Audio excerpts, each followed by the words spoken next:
Assalamualaikum warahmatullahi wabarakatuh. Alhamdulillahirrabbilalamin. Pada kesempatan video kali ini saya akan membahas sebuah jurnal of Management and Social Science volume 1 nomor 1 Januari 2023 yang berjudul Pendidikan Luar Sekolah dalam Konteks Pendidikan Islam, yang ditulis oleh Rodatus Saada dan kawan-kawannya. Oke, langsung saja kita akan membahas jurnal tersebut. Yang pertama yaitu pengertian pendidikan luar sekolah. Pengertiannya adalah mekanisme pembelajaran seumur hidup yang membantu masyarakat memperkaya pengetahuan dan keterampilan.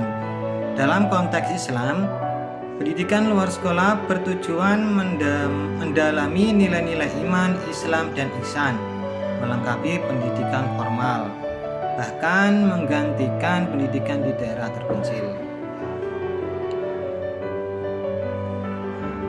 Pembahasan yang kedua yaitu jalur pendidikan. Di dalam jurnal Undang-Undang Nomor 20 Tahun 2003 membagi pendidikan di Indonesia menjadi 3. Yang pertama yaitu pendidikan formal, yang kedua yaitu pendidikan non formal, yang ketiga yaitu pendidikan informal. Sedangkan untuk pendidikan formal yaitu seperti SMP, SD, MTS, SMP atau SMK, SMA, itu pendidikan formal. Sedangkan untuk pendidikan non formal di Indonesia yaitu madrasah diniyah ya, terus pondok pesantren ya, pembelajaran di pondok pesantren, itu pendidikan non formal atau di luar sekolah ya. Jadi pendidikan non formal itu tidak terbatas usia ya, karena tidak ada batasan umur ya, yaitu seumur hidup. Jadi biasanya yang di pondok pesantren atau di madrasah itu mendalami Islam tidak batas umur ya. Terus yang terakhir yaitu pendidikan informal, yaitu di lingkungan keluarga atau lingkungan sekitar ya, seperti di dalam keluarga tersebut ayah atau orang tua mendidik anaknya, itu pendidikan informal. Kalau di lingkungan sekitar seperti pengajian di masjid, di pengajian akbar, itu juga dinamakan pendidikan informal. Pembahasan yang ketiga yaitu sejarah pendidikan di luar sekolah. Sebelum kemerdekaan, pendidikan luar sekolah sudah ada di masyarakat melalui interaksi keluarga, adat, dan ajaran agama.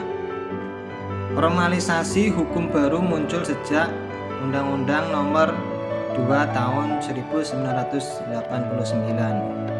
Jadi pendidikan di luar sekolah itu sudah ada sebelum Indonesia merdeka ya.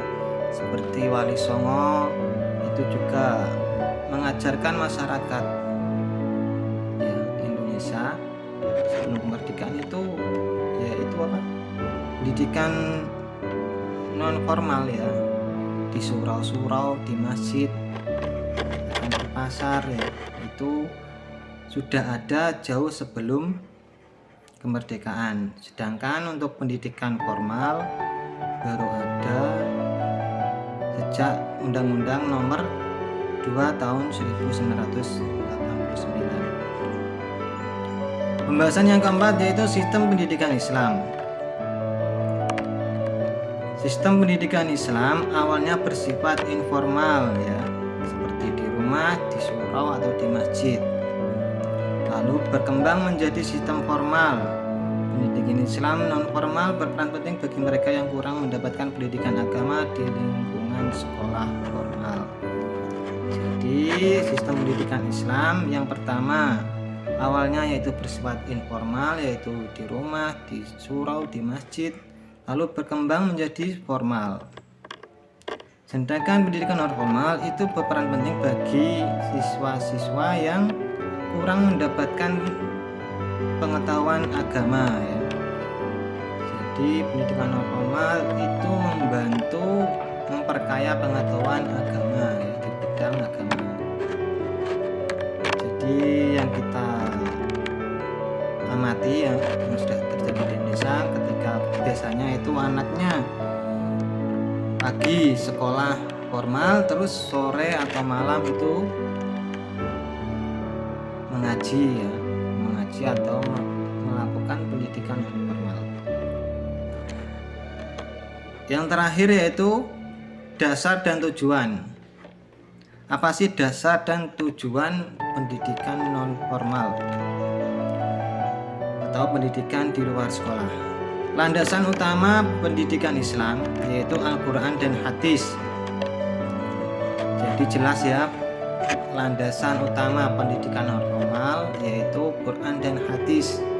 Jadi Bapak Ibu tidak usah khawatir anaknya di madrasah atau di pondok pesantren, karena dasarnya yaitu Quran dan hadis, jadi tidak keluar dari agama Islam ya, tidak melenceng dari ajaran-ajaran agama Islam.